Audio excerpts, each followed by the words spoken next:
Basement, level vibes with another one, straight up, blackness aye. Who tell the truth? Mark Benscop, defend the ghetto youth. Mark Benscop, radio station is the fruit. Mark Benscop, straight up from the root. Mark Benscop, who tell the truth? Mark Benscop, defend the ghetto youth. Mark Benscop, radio station is the fruit. Mark Benscop, straight up from the root.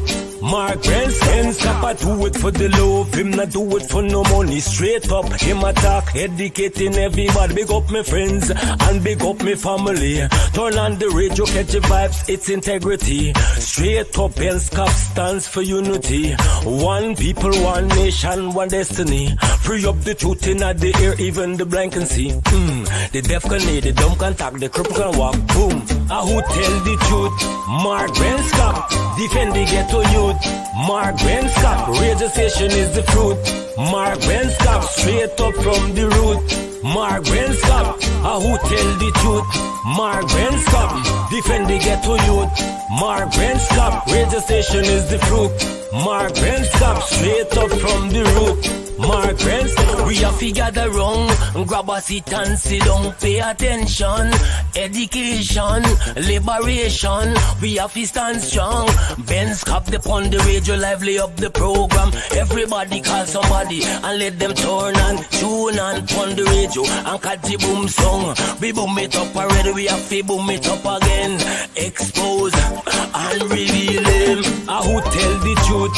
Mark Benscop, defend the ghetto youth. Mark Benscop, radio station is the fruit. Mark Benscop, straight up from the root. Mark Benscop, who tell the truth? Mark Benscop, defend the ghetto youth. Mark Benscop, radio station is the fruit. Mark Benscop, straight up from the root. Mark Benscop, I do it for the love, him not do it for no money. Straight up, him attack, educating everybody. Big up my friends and big up my family. Turn on the radio, catch the vibes, it's integrity. Straight up, Benscop stands for you.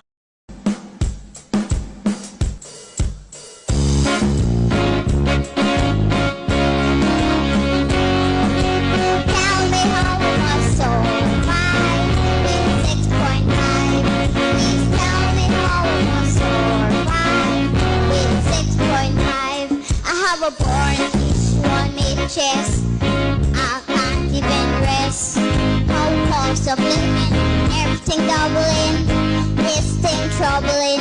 Tell me how I must carry on with a seemingly one arm. Tell me how I must survive with 6.5. Tell me how I must survive with 6.5.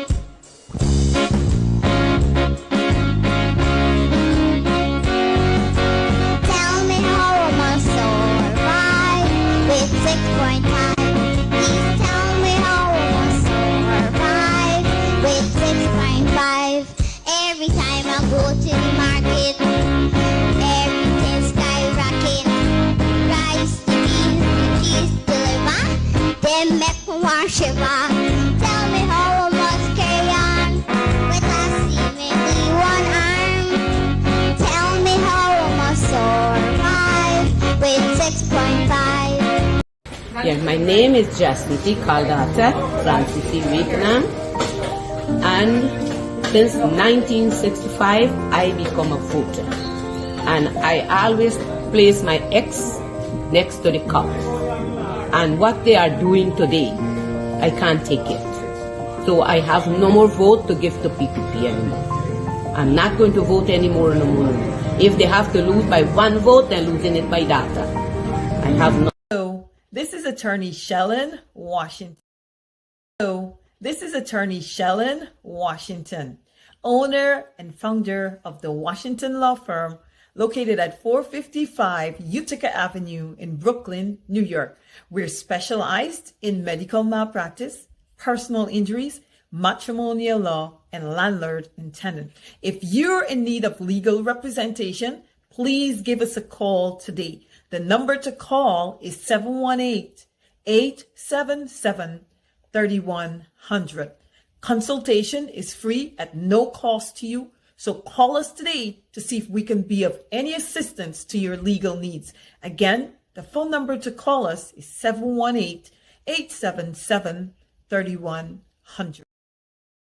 Oh, Jesus Christ, if cost of living double, I don't know what happened. A pound of sugar is $300 already. Flour, everything gone up.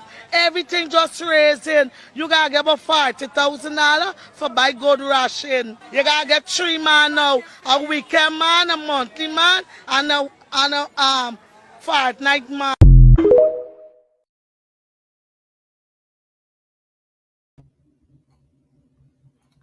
Three men, weekend man, this man, and she even forget she's and then she said fortnight man. Anyways, we're not promoting that. Just have one of us. Just have one of us. It's unfair to have three. One of cost of living gone up, up, up, up, as the guys would say, up, up. Anyways, good evening to all of you. Let's talk some things and let's stay focused. Lots of distractions. Let's stay focused, guys. Coming up in just a few minutes' time, we have who do we have again? My executive producer has been focusing on all sorts of things running around the air there, all over the internet, all over Facebook.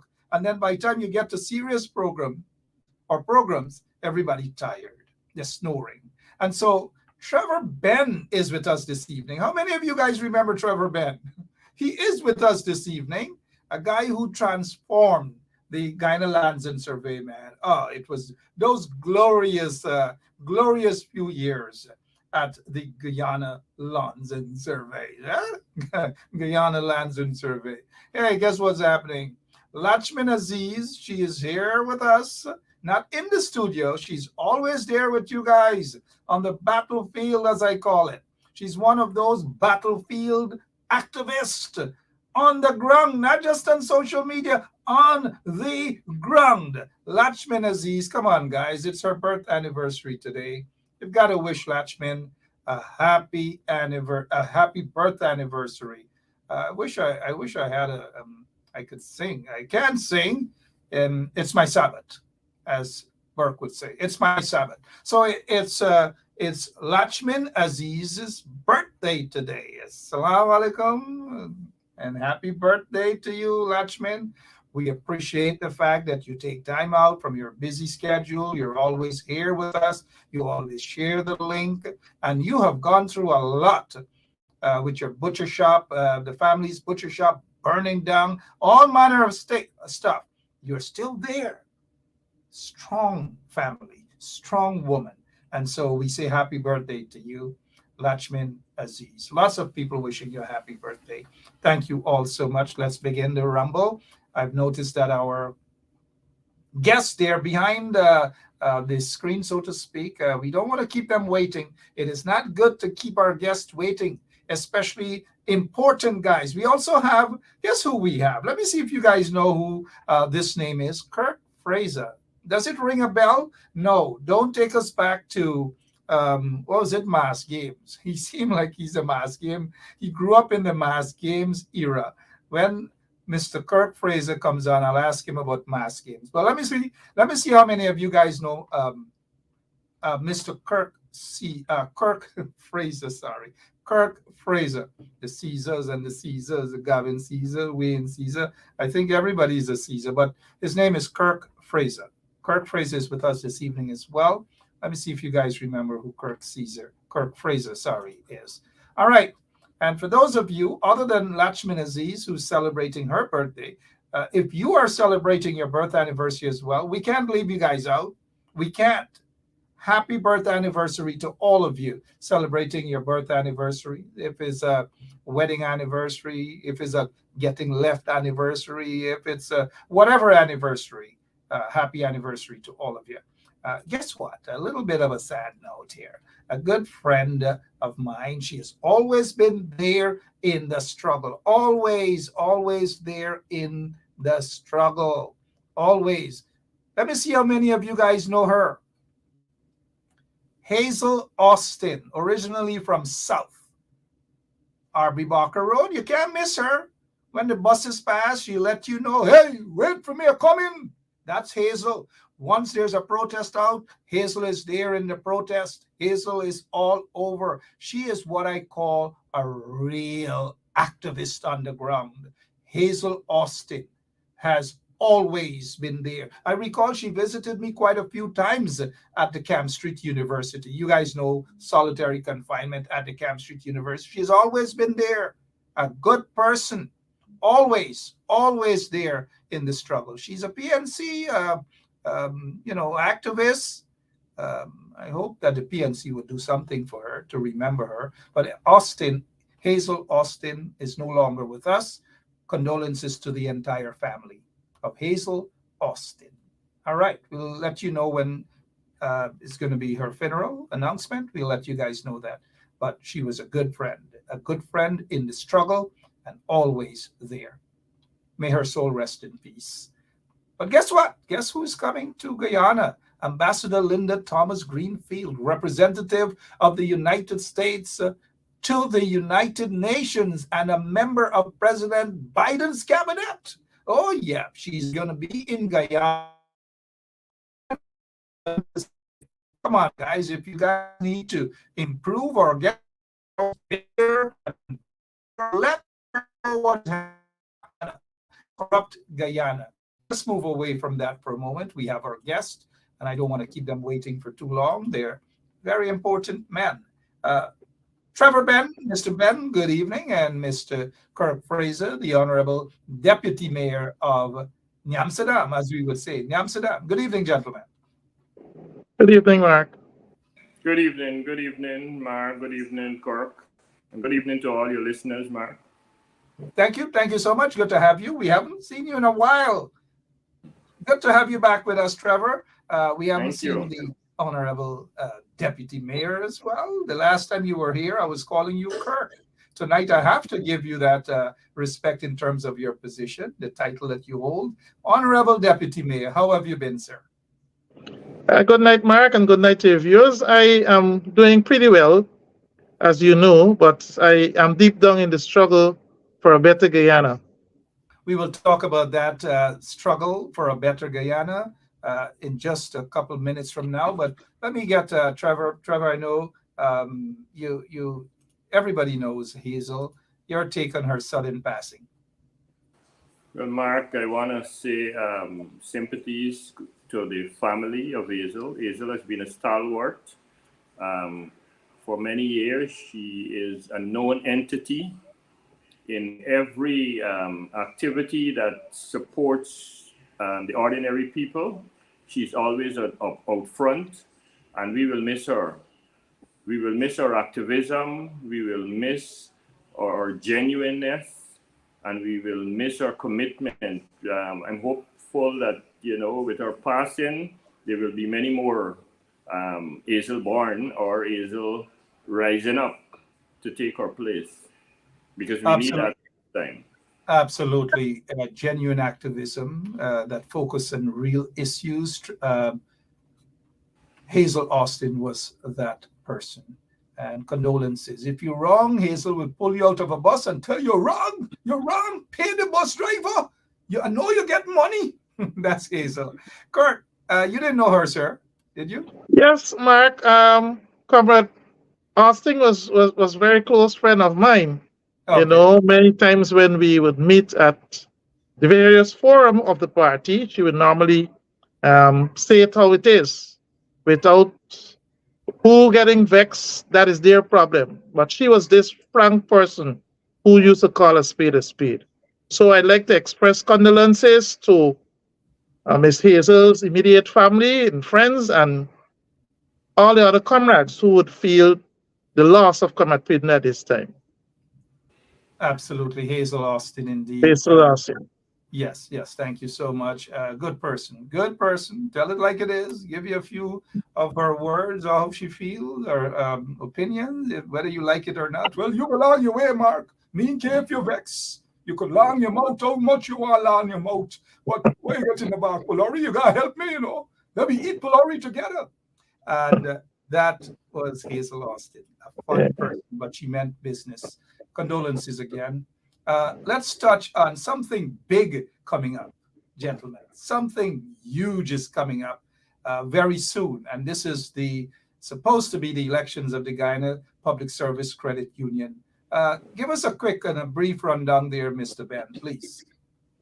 Thank you, Mark.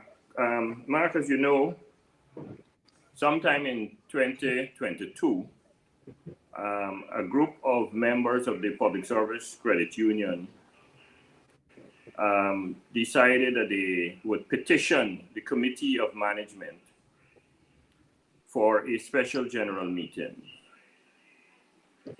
They did this because they felt that the management was not operating in a manner which they were comfortable with, and they wanted an opportunity to speak with the management at a forum which is provided for in the rules of the society.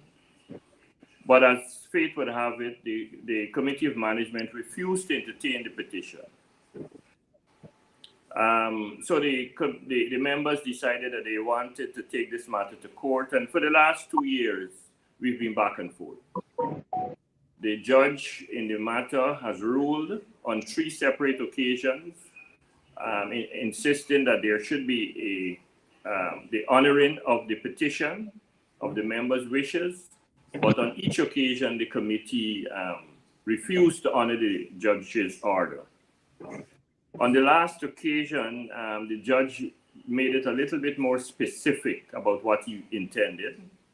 And so he appointed 3 members of the committee that the ordinary members felt were working in their favor, supporting their cause.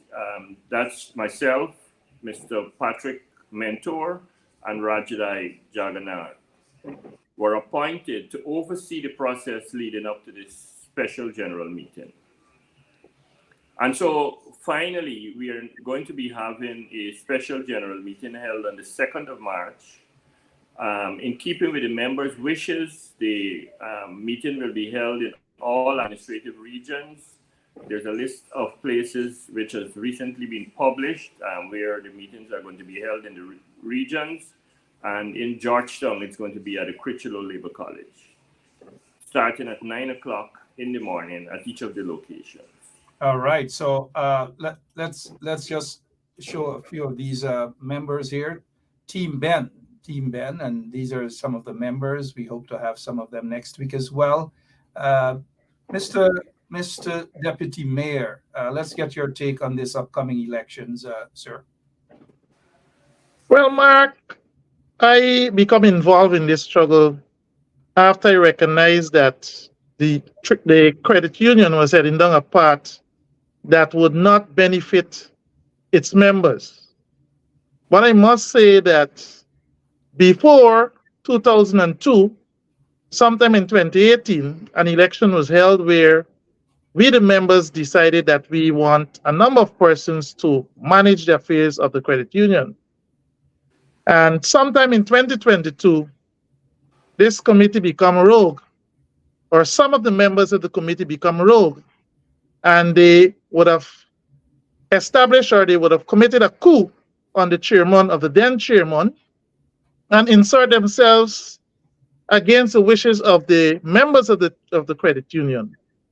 And as a result of that, members wanted to be part of the decision making which the rules allow. Unfortunately, this rogue group of people refused to entertain the members. And in any organization where you find leaders becoming law unto themselves, well, there is problem for that institution. And I'm saying that the credit union is too big to go down the drain as some other financial institutions which represented the ordinary class. We had one such problem with Globe Trust, and many persons would have lost significant amount of money that they would have saved. We are not in for the ordinary people to lose on this credit union. So as a result of that, 3 persons from 3 members took this rogue group of people to court to call for this SGM. And here is where we at this point where we're preparing for this SGM that will be held, as Mr. Ben said, on the 2nd of March, 2024. So we are preparing, we are speaking to the members because all the members are happy that we are at this point where we could actually have this SGM hosted so that the members who has the power can say what they want and who they want to manage the affairs of the credit union. And bear in mind, as I said, this credit union is too big to go down the drain because of some people who are selfish, self-opinionated, and not thinking about the interests of the credit union and its members. Well said, Deputy Mayor Kirk Fraser. We head back over to, and those are some of the faces, the individuals who are all part of Team Ben, Team Trevor Ben. Mr. Ben, we saw lots of positive things happening when you were at the helm. It so happened, you were forced out under questionable circumstances. The court has ruled in favor of what should be a transparent process. How optimistic are you that this voting is going to take place next month? So all systems are in place, Mark.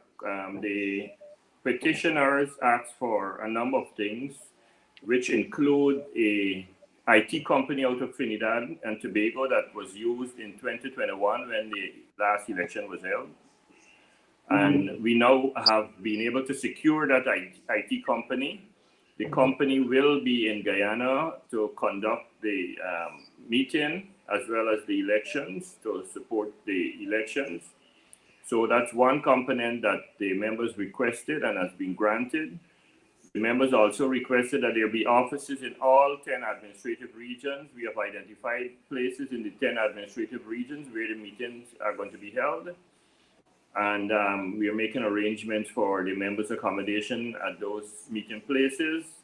And the members also requested that they, at the meeting, there are certain motions to be passed and so on. So we are preparing for March 2nd. Everything is in place. We want to encourage our members to be ready to participate. At the moment, we have started registering, pre-registering our members, because we know it's the virtual approach to this meeting is quite new to Guyana and new to the credit union. We used it in 2021 during the COVID period. But it is the first time we are using it on these circumstances. So we expect that it's going to be a little bit nervous for many of the members who are getting used to it. I know some of our older people do not like the idea of internet or virtual internet activity and so on, so they prefer to be there in person. But we're encouraging all of them, even though you intend to come in person, to register up front. So we know who is going to be coming. Mark, you know, over the years, we're celebrating 60 years as a credit union this year. But in all those years, notwithstanding the thousands of members we have never had a meeting with more than 800 people held in those years. The first time we had in excess of 800 people is in 2021, when we held a meeting virtually and in person. So you will appreciate, first of all, the logistics of bringing together over 10,000 members is an issue for us in Guyana. And secondly, even if you had the space to bring them together, the cost of bringing them together is another issue. So I think this new arrangement where we have the virtual component is helping us to reach more people. But because it's new, we understand some people have some fear about it, but we're encouraging them. The company that we're using has been tested, tried and tested all across the Caribbean, in Jamaica, in Barbados, in Cayman Islands. It's done work across the Caribbean and successfully. So we have nothing to be afraid of, I would say. And I want to encourage all of our members, both here in Guyana and abroad. Once you are a member of the credit union, your dues are up to date, you're paying on your loans, etc., you can register to be part of the meeting and to vote.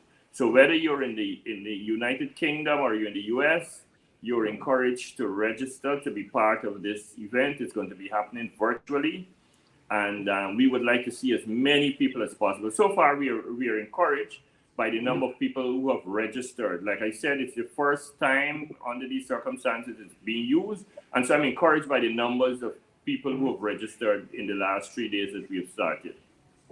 Thank you so much, Trevor Ben. He is leading this team, tried and tested leadership.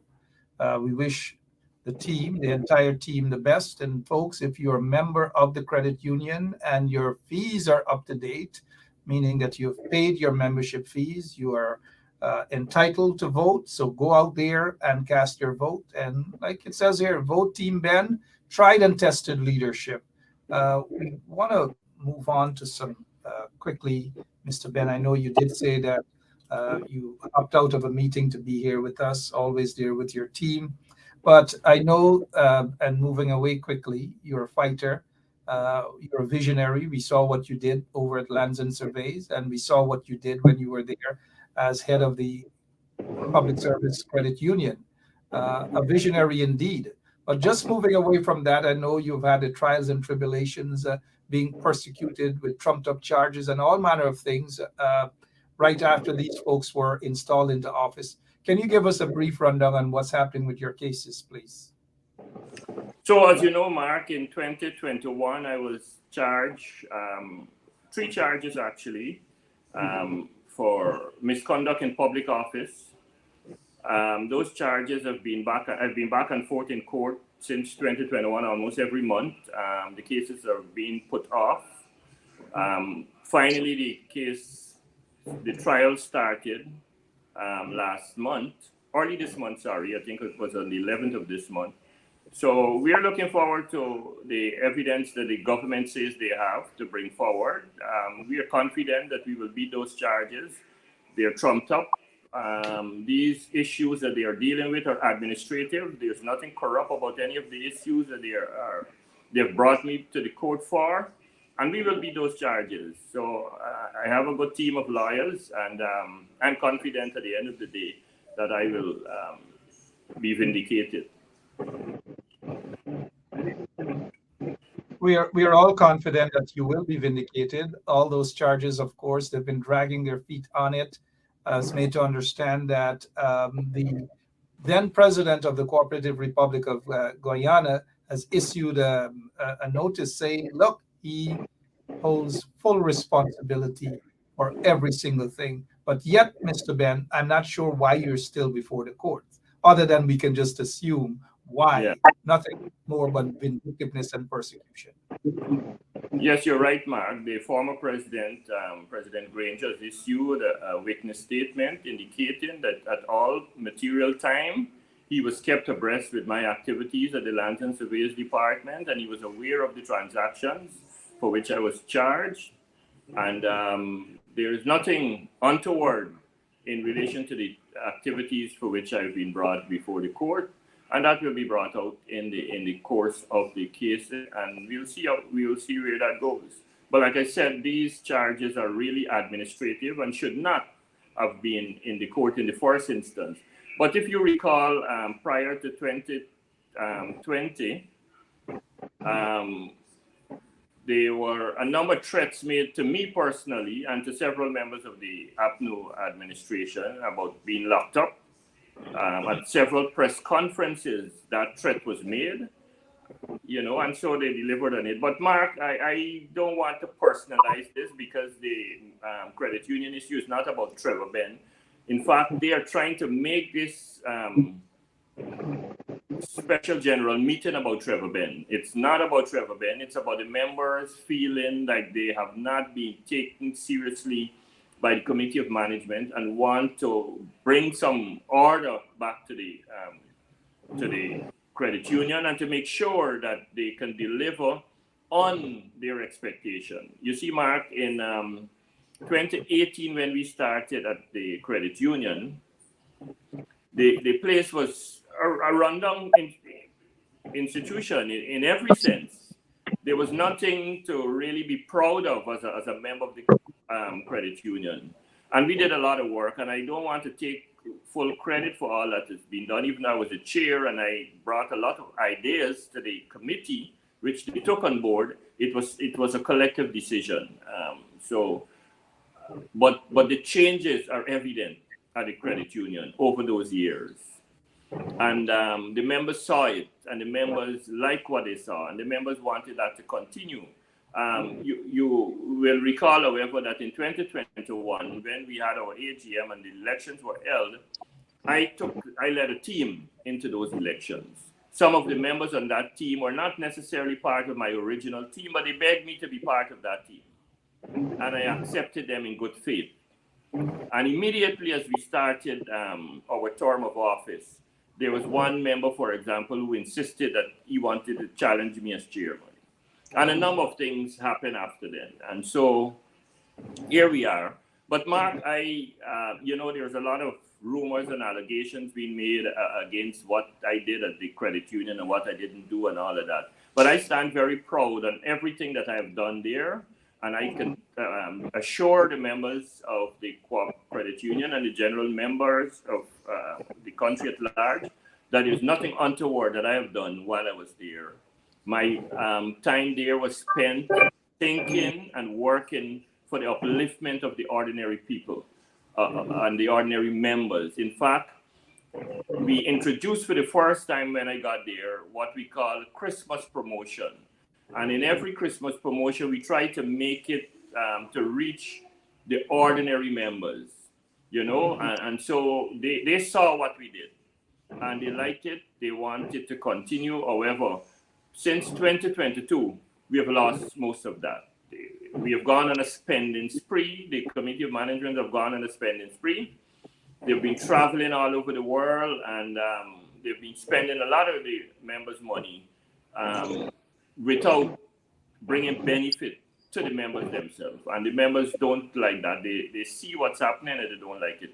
Over $50 million in the last year have been spent either on legal fees or travel. One of the things I told the members when I got here in 2018 is that we are temporary. We are going to be out at some point. So we should focus training on our staff who are permanent people in the credit union. They are there for a longer period than we would. And so let's focus the training. So if there an opportunity come up, let's send the staff. And so between 2018 and 2022, the record will show that I never traveled on behalf of the credit union. I always give way to a member of staff. But that has changed completely from 2022. Last year, we had every committee member traveled. And we're talking about on each trip $1 million per person, roughly. So it's taken toll on the members, and we want to bring that to an end. The other thing we did was to purchase a piece of land. When we got to the credit union, as I said, it was a rundown piece of place, and we built it up. We made it what it is today, but we ran out of space. There is not enough space at the building at the moment. And so we agreed that we will purchase a new property where we will build a modern building and move office space and so on. And in the process of developing that idea, one of the members of the Committee of Management approached me, called me at my home here. I had the phone on speaker, my wife or him, saying to me that he wants to speak to me urgently because there's a gentleman who has an offer to make.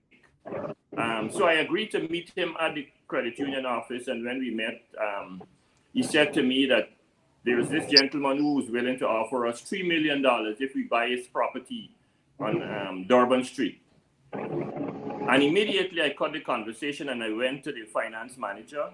I went to the credit manager and I told them what happened. And I also called the treasurer, who was not there at the time, to tell her what transpired. And I removed myself from the process of acquiring that piece of land. And the treasurer became in charge, and she, together with the committee, the chairman of the admin committee, undertook the responsibility of searching and acquiring the piece of land. And through the search that they did, they came up with this land in at Field Street, further up at Field Street. And so we have a lovely piece of land. They're ready to build. But instead of building it, they are using the money for other purposes. And we are none the wiser as to where we are heading, where that is concerned. So we have to bring back some sanity to the management of the credit union, and with the current people on board, that can't happen. That will not happen. All right. We haven't been hearing the public. We haven't been hearing much work at all with what's happening there. I know when you were there as chairman, almost every week there's something new, some big plan. Members were happy. We hope that all the members will go out and 95% of them will go and cast their vote for the best team. And we see here, it says, vote Team Ben, tried and tested leadership. Can't go wrong with that. Tried and tested leadership. Mr. Ben, we want to thank you very much for your time, and we will have you back again before the March 2nd gathering for a vote to elect, possibly. And I'm seeing a lot of people are throwing their support behind Team Ben. And so there are sufficient reasons to expect a victory by Team Ben. All the best to you, sir, and we'll see you again soon. Myself and the deputy mayor have some other work to talk about here in New Amsterdam and so forth. Thank you, Mr. Ben. Thank you very much. All the best. Appreciate it. Yep. All right. So guess what's going to happen? I'm here now with the deputy mayor of New Amsterdam, Mr. Kirk Fraser. We are going to deal with some other matters. But just before we do, we'll take a quick break and be right back with the deputy mayor. We want to talk about teachers' strike. We want to talk about almost every single thing. The 8-year-old student that was basically, her song was banned. All these things we will talk about shortly when we return. The Guyana Public Service Cooperative Credit Union will be hosting a special general meeting and elections on Saturday, March 2, 2024. The meeting and elections will be held both virtually and in person in the various regions. Members in Region 4 will be allowed to vote at the Critchlow Labor College, Wilford Avenue. The meeting will be held from 9 a.m. to 1 p.m. Members are asked to be on the lookout for information regarding online voting and regional polling places. Full participation of members is encouraged. Let us move your credit union forward.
All right, welcome back to 107.1 FM. Thank you guys who have just joined us. We have here now continuation of our program.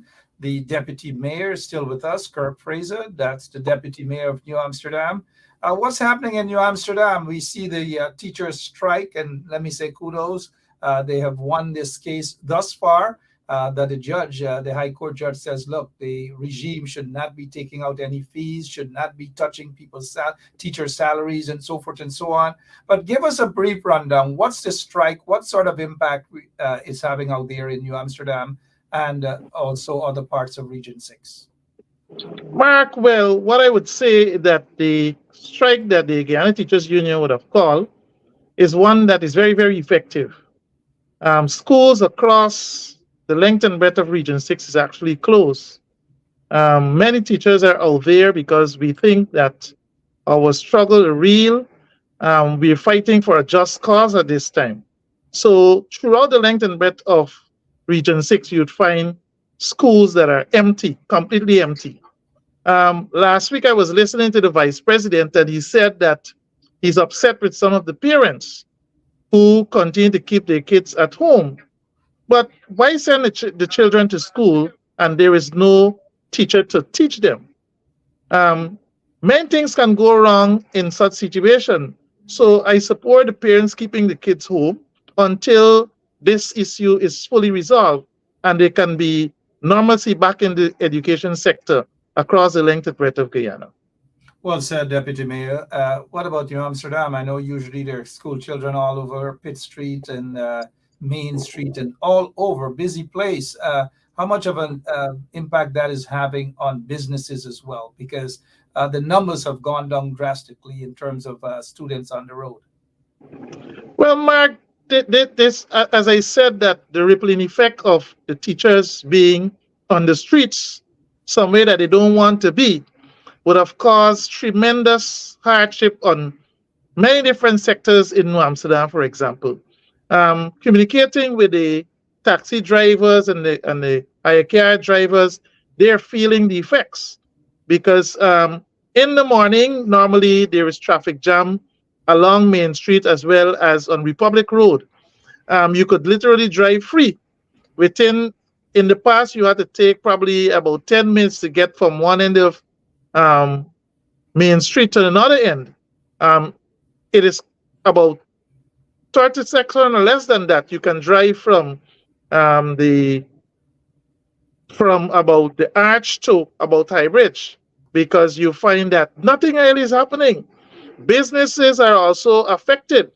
Those persons who depend heavily on school children to purchase things from nearby stands that they may operate, they're also feeling the effect of this strike action. So the rippling effect is great on the tongue of New Amsterdam. You have to say that the commerce have come to a literal standstill because someone said to me, I can look from the masjid and I can see all the way to High Bridge. So that tells a story as to what is going on in New Amsterdam. It is so sad. It tells a very sad story. It tells a sad story because there is a regime in office that doesn't care about the people. The regime, they more care about all manner of questionable acts. I notice Priya Manikchan has taken umbrage to a post that I made questioning who is really supplying the schools with these pencils and erasers, World War II erasers and sharpeners and so forth. And she's always quick to rush to rebut stuff. But she's not answering the real question. We got hundreds of, almost 300 billion, I believe, budgeted for the school, the Ministry of Education. But yet she is claiming that private business people have donated this. Can she name the private people who have donated these wishy-washy stuff? What's the reason behind it? She just can't say that private people have done that, whether there was any public tender or whatever. What is your take, Mr. Deputy Mayor, that this government has shown a callous approach with regards to their treatment towards teachers? Mark, one of the things I would always say, and I would always, when I speak about education, is that when you take someone who does not know anything about the sector and place them at the helm of that sector, the sector is bound to fail. The success that Guyana will receive every year at CSEC lies squarely at the foot of teachers who go out and literally take stone to make bread. Because it's only now I see the government would have taken on some initiative to say they're giving this cash grant to students. But before that, teachers literally took their hard-earned money to actually prepare teaching materials to go to the classroom. And that is what we need to commend teachers for what they would have been doing throughout the years. I know there were times when you had to purchase your own textbook to go to the classroom because there is no textbook, and you had to be spending your own money in order to ensure that our students succeed. And this government would have shown that they don't care about education. And why they don't care? Many of the ministers and persons within the hierarchy of the government, their children don't attend school in Guyana. So you find that they don't really get time with the education sector. Even though billions are being approved by the National Assembly for education, you look at how it impacts education. It does not impact education positively because the people who are supposed to actually get the benefit of education not getting it. It's some friend and family, because every time you find that something is to be done in education, it's some friend or family that is there to collect the contract and do what they're supposed to do. But I applaud our teachers. Mark, I am in the system since 1993. This year would mark literally 32 years that I'm in the system. And I can tell you, these times are harder than when I first joined the profession. It's very, very difficult. And teachers are feeling it. There are times when you have to spend your own money to assist students to get things like yardboards and marker and pencils and pen and all of that. Even though they're given 40,000, you find that students still turn up to the classroom without some of the basic things or some of the basic tools that they need to actually participate effectively in the delivery of education. So I have a problem with that. Yeah, one of the things, Honorable Deputy Mayor of New Amsterdam, Kirk Fraser, with us this evening. He's also a teacher. He has been in the system, and when he says he has been in the system, it's different from when I would say I was in the system, Camp Street system. There's a difference. He's in a teaching system, the teaching profession. Something tells me, if I have a crystal ball, that we will be joined by someone else. We have the Deputy Mayor of New Amsterdam with us, Mr. Kirk Fraser, and we have the former Mayor of Georgetown with us. Right, you see, there we go. Good night, sir. Hi, Mark. Good night to you and all your viewers. Good night to the Deputy Mayor of New Amsterdam, Kirk Fraser. Happy to be here. Good. So let me ask you something, former His Worship. What do you call the Deputy Mayor? Half worship or just Deputy Mayor? I don't know. I'm just working what the law say. The law says the Deputy Mayor, so you say, Honorable Deputy Mayor. Thank you. Yeah, I was just being a little jovial there with Honorable Half Worship Mayor. But the Deputy Mayor of New Amsterdam, Kirk Fraser, with us. Former Mayor of Georgetown is with us. Obraj Narain, Pandit Obraj Narain. Mr. Narain, talk to us a little bit about this teachers' strike. I know you I read some stuff in the Village Voice on what you wrote. You were there, you're supporting this teachers' strike. Why is the government or the regime so heartless when it comes to wanting to sit at the table and let them bargain? Why are they so heartless, sir? The teachers' strike, and I believe it should continue, and I am seeing that it is continue. The government has no respect for public servants, and the teachers are actually one of the main human resource in this country to educate our children for the future. But you see, people like Irfan, the Honorable Minister Priya Manichan, they don't care about the children of the ordinary Guyanese people. They can afford to send them kids to private school. I am not bashing them or anything, because I do send my kids to private school as well. But we have to cater, as leaders, have to understand the plight of the teachers. And that kind of money have been too small. It's a minor. And we must understand that this country is generating a revenue from over 6 natural resources. And where are those monies? Only today you can able to see in the news that the new hotel, the Qatari group of companies that will be here, will be given 10 years of tax exemption or concession from the government of Guyana. What happens to our teachers? What happened to our nurses? Wait a minute, Pandit and Mr. Fraser. You mean that new hotel that they took away, they robbed Guyanese people of a land on Lancaster Avenue, rob young people and so forth to put a hotel, and they're giving those investors 10 years tax-free?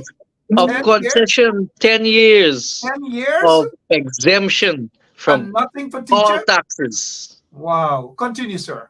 Wow. So if the government, and that comes from the government, if that the government can do such, what else they wouldn't do to suppress the Guyanese people?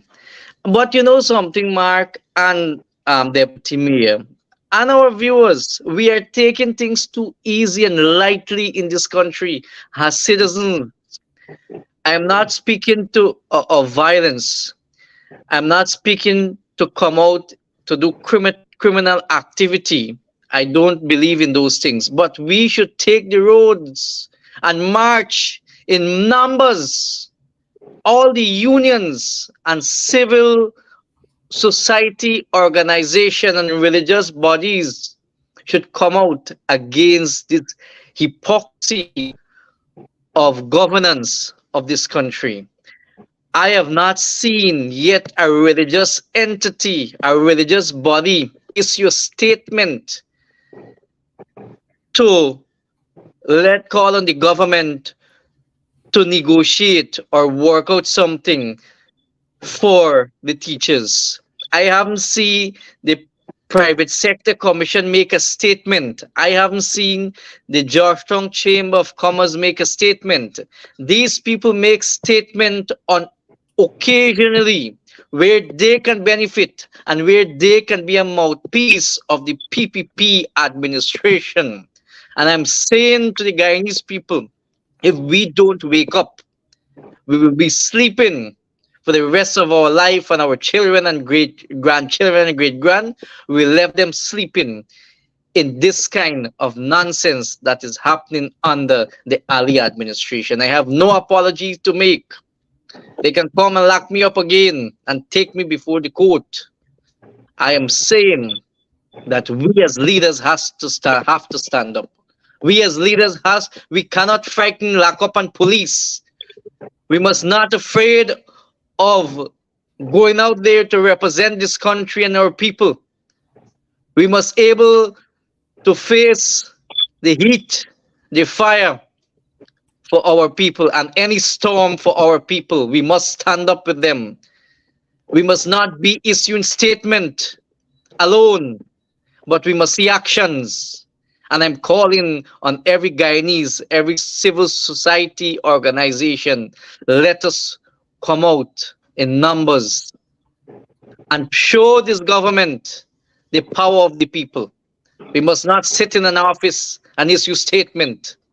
We must be able to come out and show our action to our people. People want to see action. This nonsense we tolerate too long now. And if we continue to say so, we will end up nowhere. Absolutely. Former Mayor of Georgetown, Pandit Obraj Narain, looking at some of your comments. Let me just say, Dennis Atwell, we've got to be careful. Let's not start off with these sort of, while I respect your comments, and Dennis, you know, we have gone way back, and I respect you, my brother. The president of the Guyana Trades Union Congress, Mr. Norris Witter, was here. He has supported the teachers' strike. He has been out there. He continues to support the teachers' strike. He called on other unions to be out there as well and to join this struggle. please let us not go the route of saying Norris eating a food. Let's not do it. Let's show some respect for those who are fighters, those who are calling and supporting the strike as well. Let's not go that route, Mr. Dennis Atwell. But before we get back to the former mayor of Georgetown, let's head to New Amsterdam. Mr. Deputy Mayor, what is your take on this here now? Are you pleased? This is what the Guyana Public Service Union, they've issued industrial action ultimatum and saying to the regime that you've got to go to the bargaining table or else. Your take, Mr. Deputy Mayor. Mark, well, my position would remain the same. I believe in collective bargaining, and what you find that the Ali Jagdeo regime is doing now, they're trying to diffuse, they're trying to disseminate all the unions across Guyana. And I was looking at President Barack Obama final speech to the United Nations General Assembly, and he spoke of situation like this where he found that governments were involved in union busting, and it struck me because I am seeing this quite evident in front of my own eyes in my own country, whereby the government of the day is disrespectful to the Constitution of Guyana. And they're the first persons to jump up and say, democracy. They like to use the word democracy. Democracy prevail, democracy this, democracy that. But one of the major pillar or one of the main pillar of any democracy is the rule of law. And when you find a government that does not have respect for the rule of law, well, we're in some serious crisis as a country and as a nation. So I do not only expect GPSU, but I would like to hear something from GLU, my good friend, Mr. Duncan. I'd like to hear what he is saying also, because he represents a large amount of workers also. Those within the municipalities, you know that they're not paid anything substantial too. And that is a major issue because most of these local organs cannot afford to pay the municipal workers a living wage. And I think it's time that government steps in and assists these low category of workers. If you can give a foreign company 10 years tax-free, and you cannot give your own people 1 year tax-free, well then, we are being treated as second-class citizens in this country. And we should not allow it. As Mayor Ubraj would have said, that it's time that persons get up and get. And I think that the government is taking the Guyanese people for granted. We sit and allow the government to do as it please, and we don't hold them accountable. So they feel comfortable, and they're reading into the psyche of the Guyanese people because everybody sit quietly and allow them to get away with all sorts of ignorance, breaking the law, breaching of the Constitution, and we sit and we allow them without actually carrying a fight to them. The government is not a lord unto the people of Guyana. They're servants unto the people of Guyana. I would say any leader, once you hold a position nationally, regionally, locally, you're accountable to the people. And this government is behaving like it's not accountable to anybody except those within the 1%. You know, and we cannot allow that. We need equality across the length and breadth of this country. Each citizen should be treated equally. Well in said. some communities, they're literally broadside by this government. You know, and we cannot allow that to continue. Mr. Deputy When you Mayor. speak up, persons feel that you're taking a political stand, but it's not a political stand. It's the reality of as to what is taking place on the ground. We cannot afford to Mr. allow any government to go and do as they please. Yeah, So for I example, would urge Yeah. citizens to stand up and let the government Thank know you. that Thank you. they are we put them there just to manage the affair of this country, but not to act as Lord unto us. We'll stick a pin there for a moment. So true. We can't disagree with anything. The teacher strike is on. Go out in your numbers tomorrow. They had a victory there in the court today. Congratulations to all of the teachers. And it was really, really good. So teachers, don't be afraid. The law is on your side. The entire country, except a couple of people like Priya and Jack Deo and Irfan. I noticed somebody says that Priya should go into the classroom or Jack Deo should go into the classroom and teach the students. Y'all don't make those comments. Don't pray for that, man. Don't send Priya in the classroom to teach nobody. Don't send Jack Deo. Don't send Irfan. Don't send those guys in the classroom at all.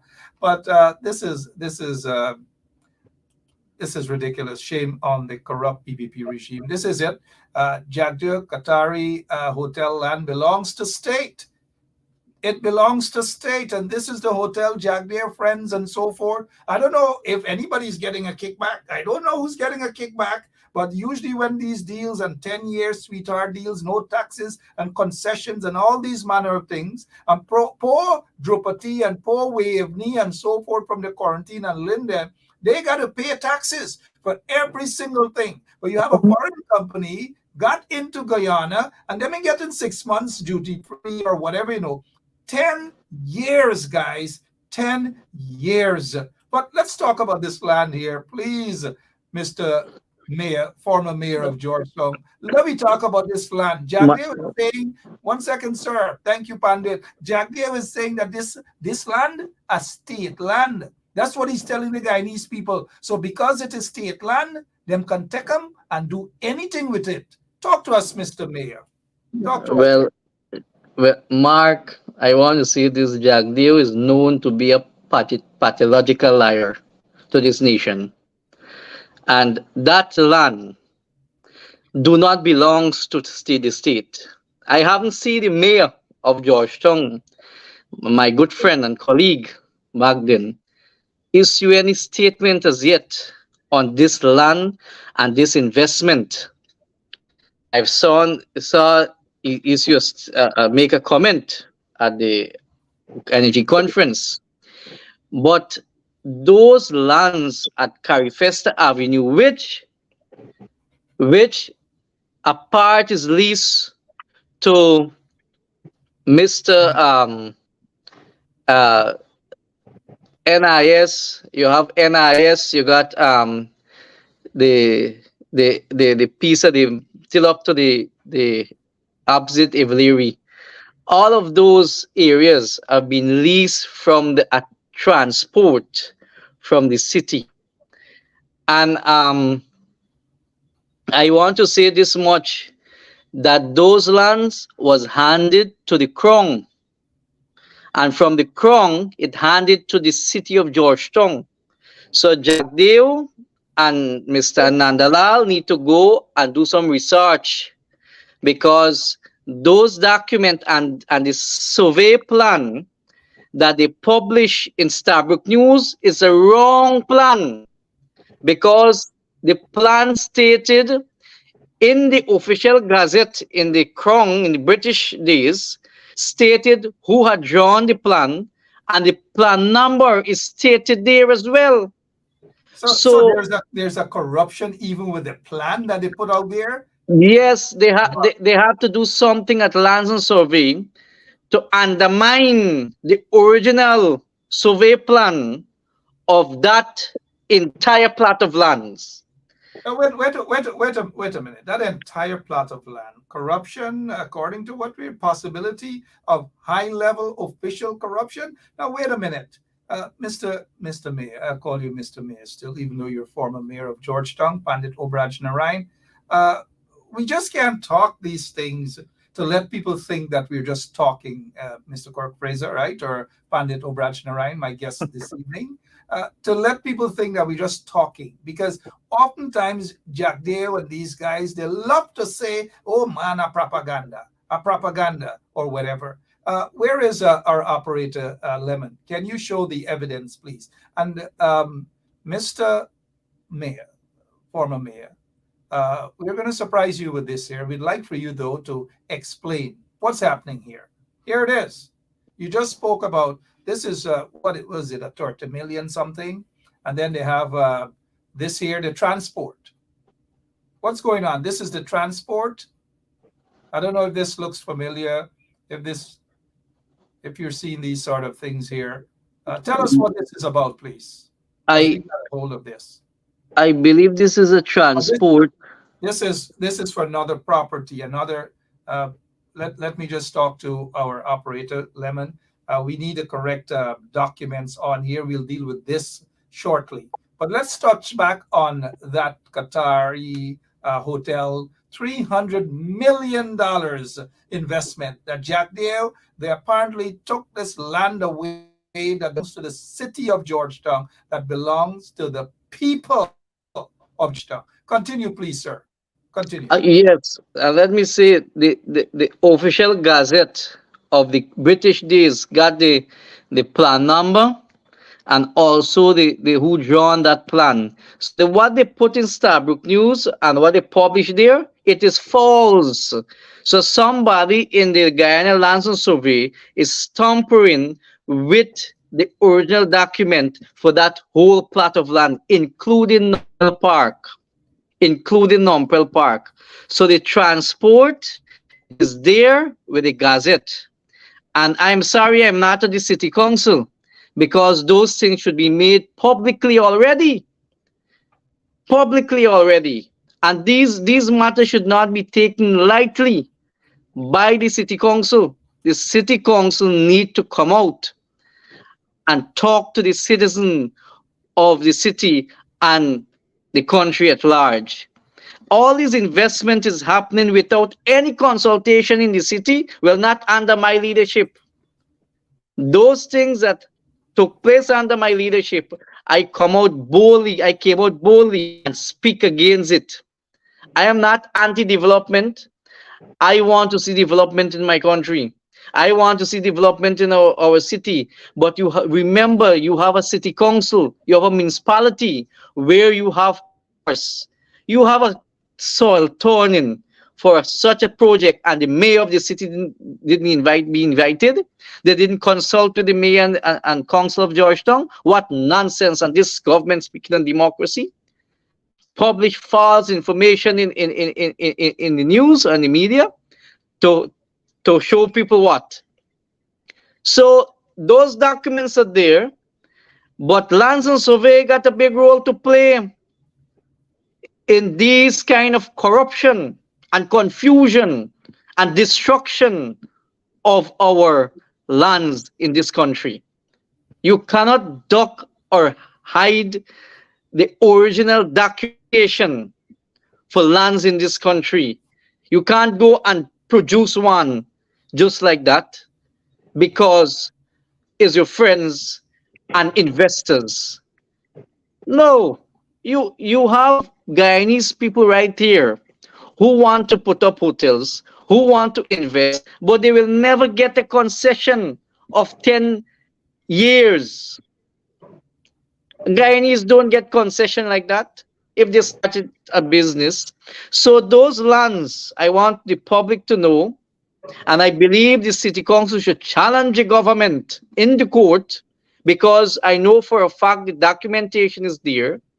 I have the transport and the gazetted orders back in the colonial days in the office, and my deputy mayor, who is now mayor, has those documents as well, because we shared documents when I was mayor, documents.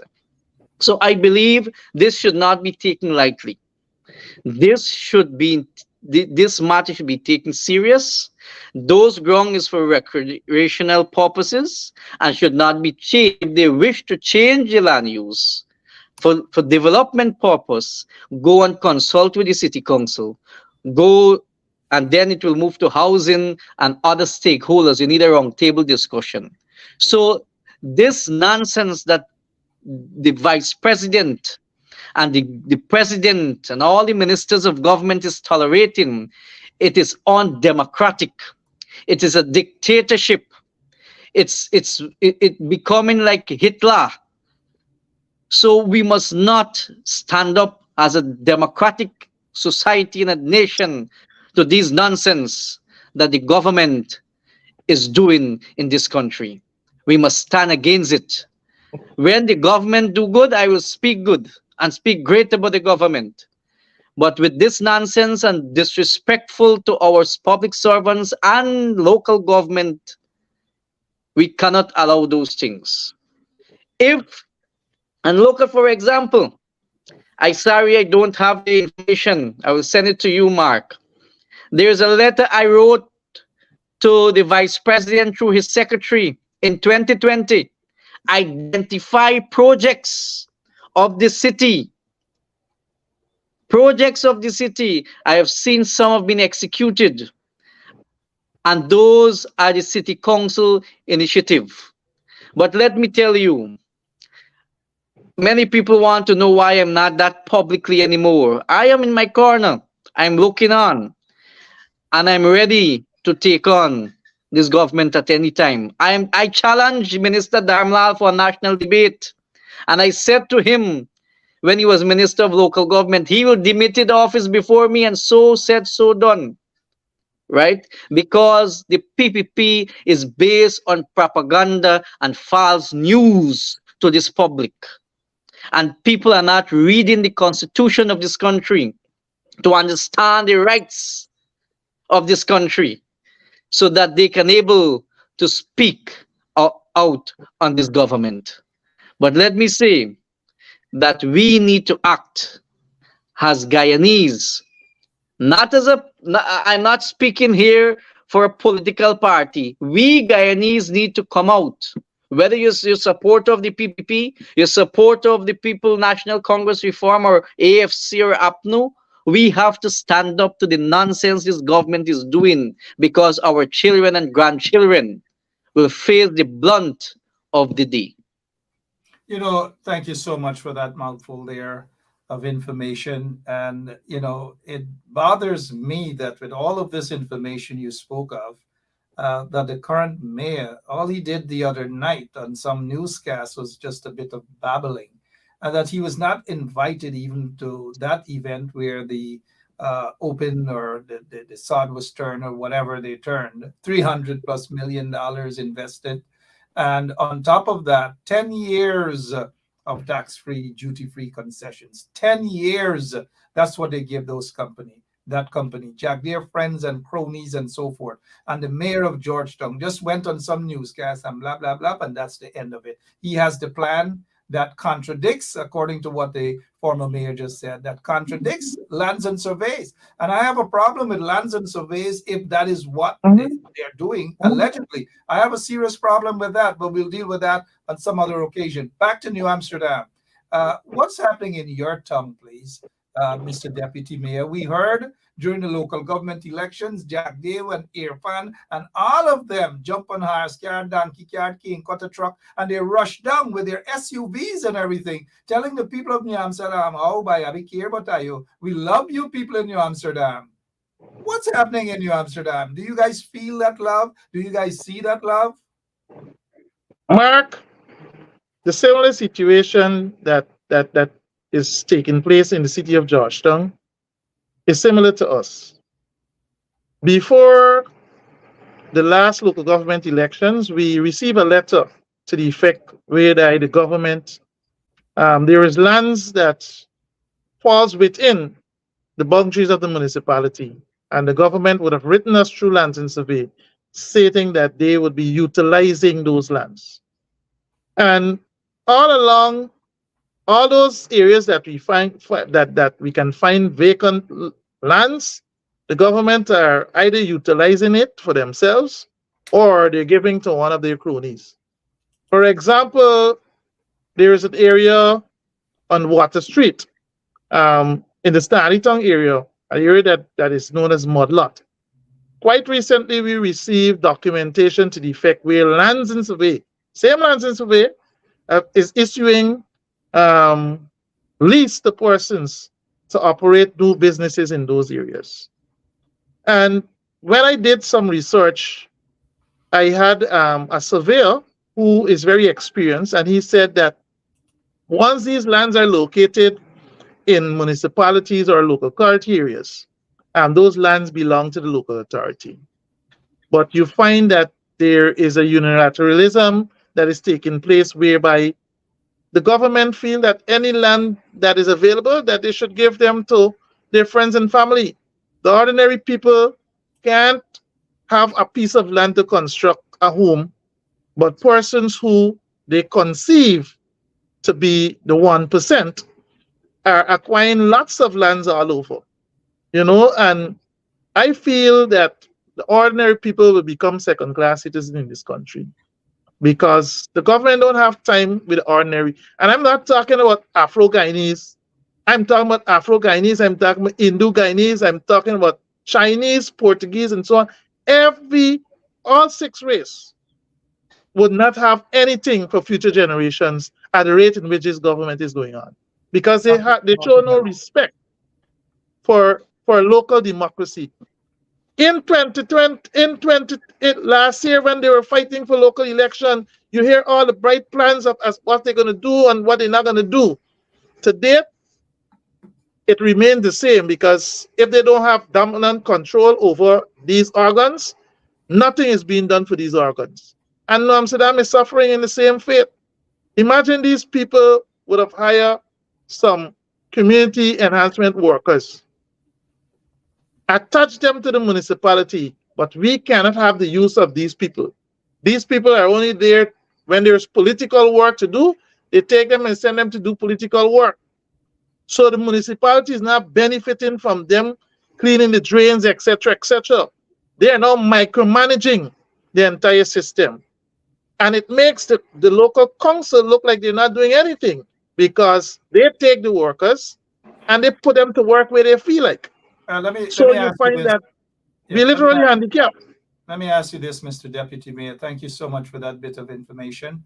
As our operator, Lemon, is getting some other set of information to expose the regime as it pertains to that land that they have stolen, so to speak, from the people. Javier is saying it's state land.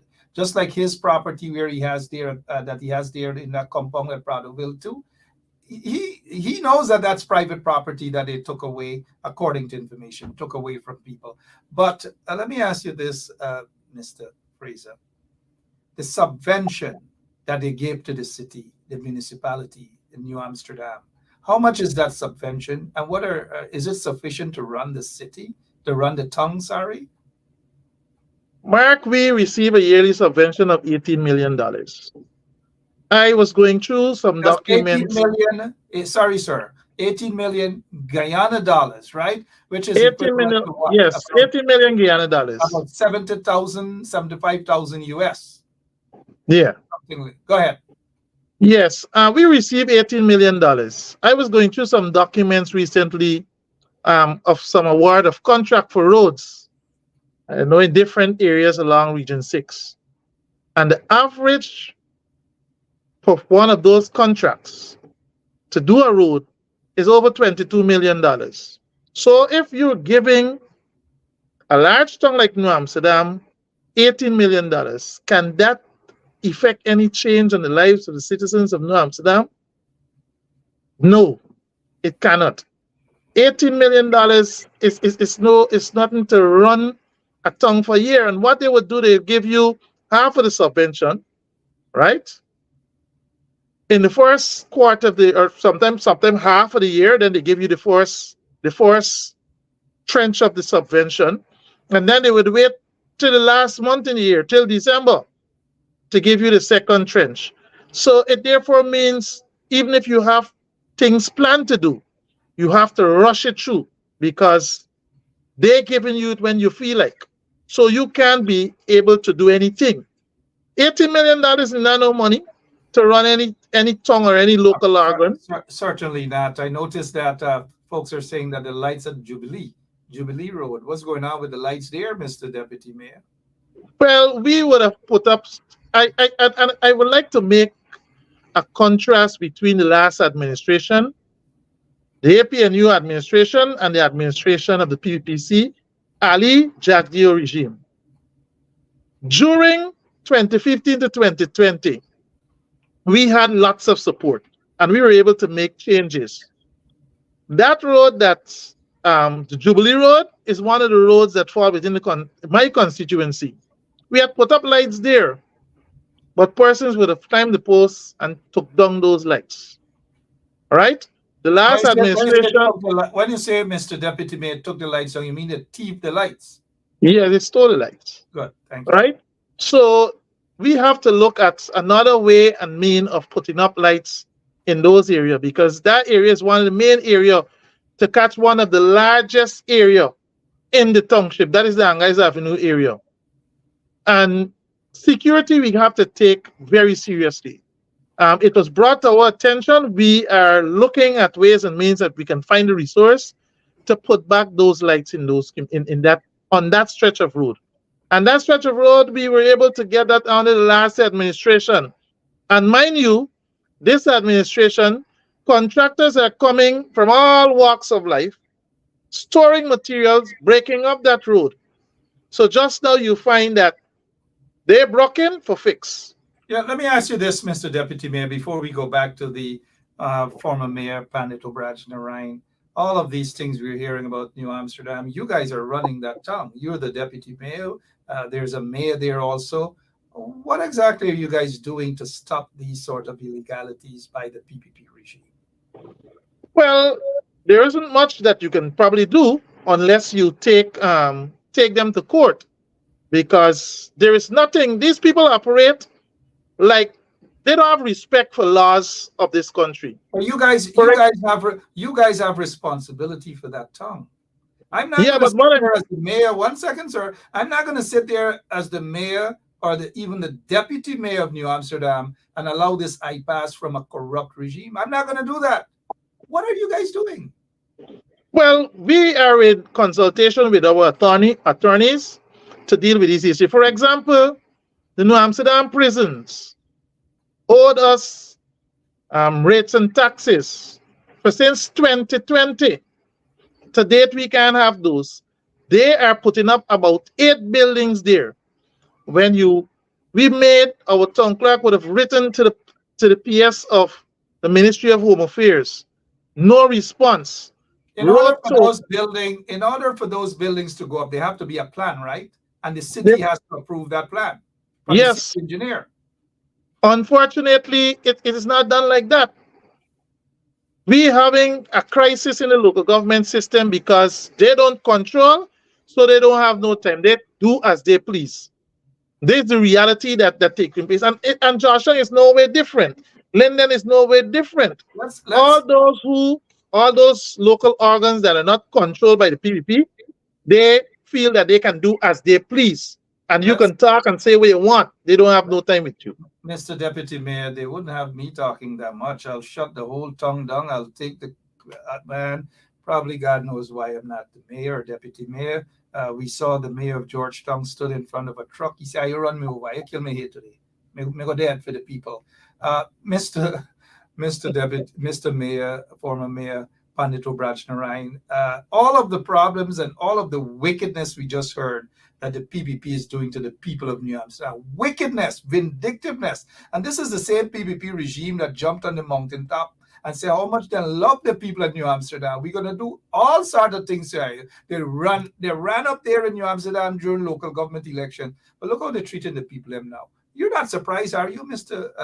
Mayor? No, I have been through that. I've been there and done that as mayor. The 18 million, let me just correct this, 18 million equal to 90,000 US. That is no kind money. Yeah. And Georgetown as well, we don't receive much, only 30 million.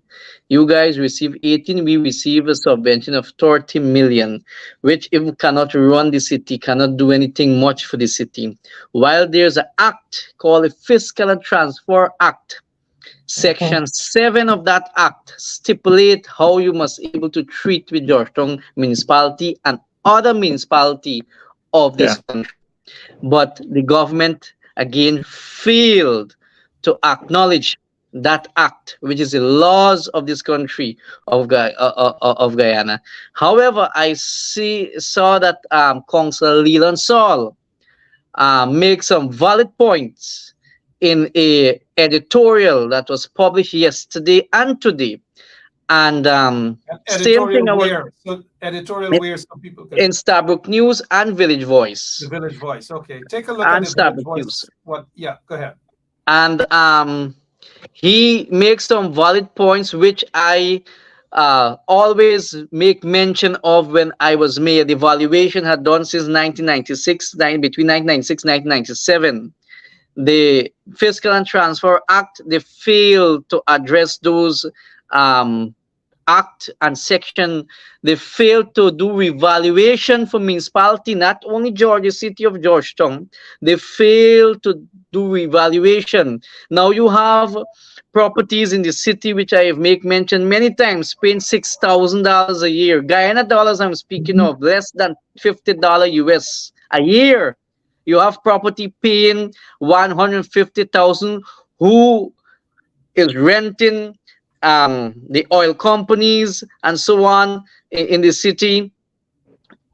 So the taxes of the city, the rates, or which you call the rates and taxes of the city, cannot be enough to manage the city or the municipalities of our country, while the government continue to suffer and not to put laws and policies to benefit the municipalities of this country. And for example, let me say this much. You have the city police. When they do a charge and take it to court, and that fine is put to that person, the fine don't go to the city council or the municipality. It goes to the consolidated fund. Those monies supposed to come back to us as municipalities, to the municipalities. So those money don't come to us. So many of what should be done? The laws should be changed. The laws has to be changed. And during the coalition government that was supposed to have been friendlier to the city, or friendly because this government is not friendly to city council that they cannot control, or township. But why didn't the law change to have under the coalition government the monies, fines, and so forth that you just mentioned? Why couldn't these things have been corrected? Mark, if I can speak on that issue. Sure. Go ahead, sir. The freedom we now enjoy, or the renewal of local democracy, was gained as a result of when President Granger took office. There was that piece of legislation. The world, Mr. Deputy Mayor, the world knows that. The world knows that the PPP never believed in local government elections. They never did. We know that. No, but what I'm saying, that legislation was passed a long time, but it was never extended to by the PPP. It's when President Granger get into office, then he would have signed up on those legislation for the renewal of local democracy. And we must thank him for that, because if it wasn't for him, I think until now, we would have found that you would have lamed up municipalities and city councilors just sitting there doing anything. But I would like to say that efforts were made. We had large consultation on the amendment of the Local Government Act that was being done. Unfortunately, 2018, the whole scenario with this no confidence motion, I think that is what probably pushed back those legislation from actually being tabled in the National Assembly. You would concur with me that during 2016 to 2020, every year, the then Minister of Local Government, the Honorable Ronald Bulkan, would hold a local government conference whereby we had local government practitioners from every single local organ, including the head of the administrative branch. And we used to sit and discuss progressive measures to be implemented in the local government system. The little stipend that the mayor and deputy mayor, as well as the town clerks and the overseers enjoy, is as a result of a decision taken by one of those conferences. To date, we haven't seen any progressive policy emanating from the Ministry of Local Government under this administration. I think we were better off under the last administration in terms of progressive measures being put in place to enhance the local system. I know, for example, New Amsterdam, there was a pilot project, as Hubert was saying, there was a pilot project by some Canadians to look at the tongue of itself, do back another urban planning for the tongue, as well as looking at the valuation for some buildings. They're buildings, large buildings, that they're paying $500. Some residential homes are paying $6,000, and these places are paying $500. Large, I'm telling places, modern buildings that went up. You know, Mr. Deputy Mayor, I got you with the big conferences and so forth and so on. We saw democracy at work there because central government, of course, they had partners at the city and the municipality level. One of the things that you did allude to, and I'd like to just expand on that a little, is the fact that the local government authority, chapter, 2801? 2801. 2801 is really, really antiquated. It's really, really old. Indeed. It doesn't give the kind of power to the mayor or the deputy mayor.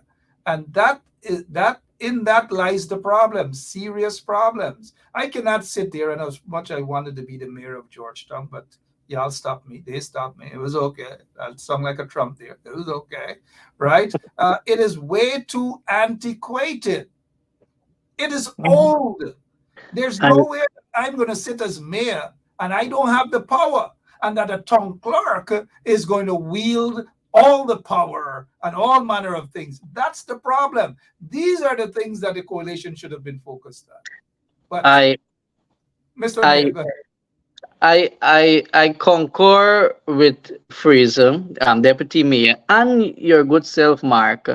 Those laws need to be changed, and I said it before. I want to also add on something that I make mention of. If this PPP government could have given an investor from the next country 10 years of concession, and you have mayors and deputy mayors in this country don't receive a proper stipend. The people must know this government pay mayors $75,000 per month. $75,000 Guyana dollars per a month. And when a mayor... Sorry, what is it? 300? It's roughly, yes, 350 US a month, maybe about that. 355 and so on. $355 US a month, right? Pay mayors of this country. It's a shameful thing on this man who you call Barajak Dewanir Fanali, speaking of a quality life, a life for Guyanese, where money will be in their pocket, and all this nonsense, and they can't even pay the mayors of this country for the municipality is salary. Same thing for regional chairman, so right? If the mayor get $355 US per month as their salary call in that Chapter 2801 as stipend. Deputy Mayor, how much you get? $200? 200 US a month? Yes. Shame. 250. 250. To be exact. 250. Shame. And the same very thing they're doing to the teachers, the doctors, and the nurses. They want to keep the people suppressed us, right? So that we must bow and kneel before the PPP. Right? When I'm not prepared to do it, I never prepared to do it, and I will not bow to any PPP. Right? I will support my country in development. I will support initiative by any government. But this nonsense they're doing to give foreigners concession and even can't pay the mayor and give them a concession and give them a little pension when they come off, while the president enjoy when he come off $1 million pension. The ministers them enjoying pension of hundreds of thousands.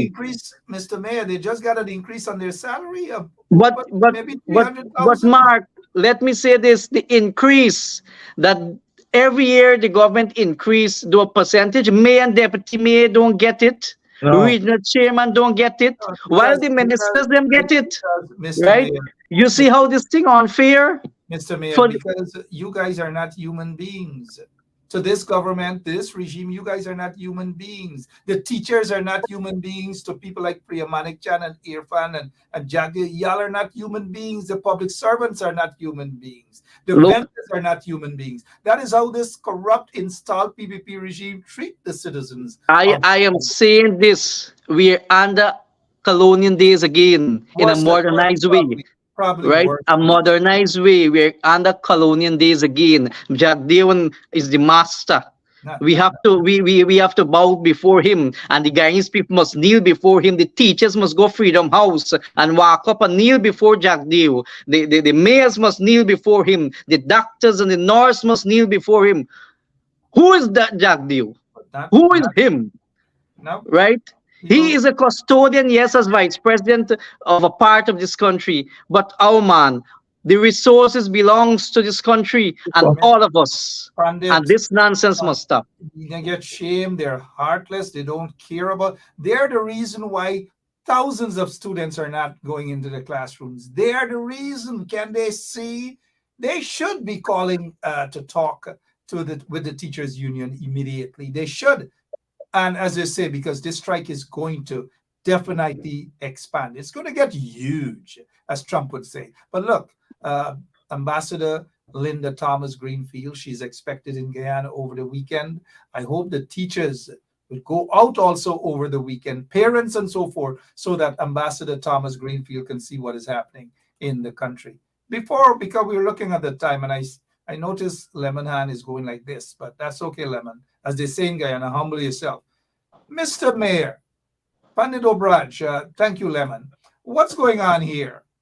Office of the Mayor, what's happening here?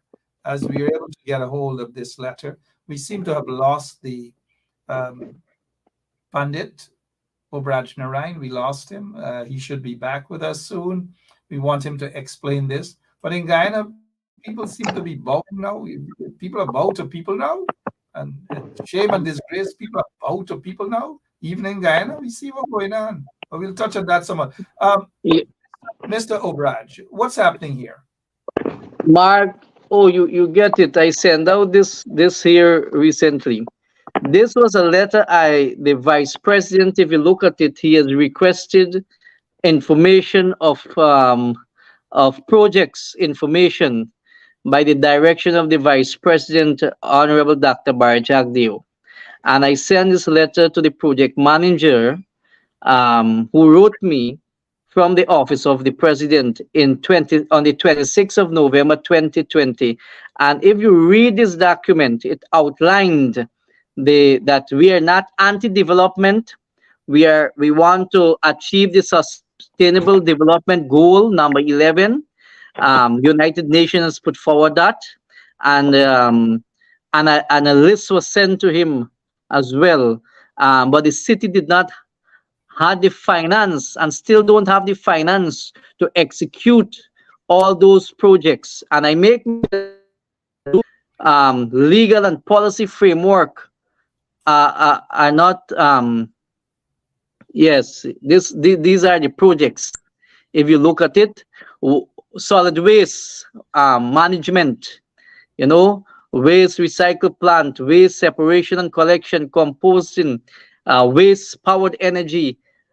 All these are projects.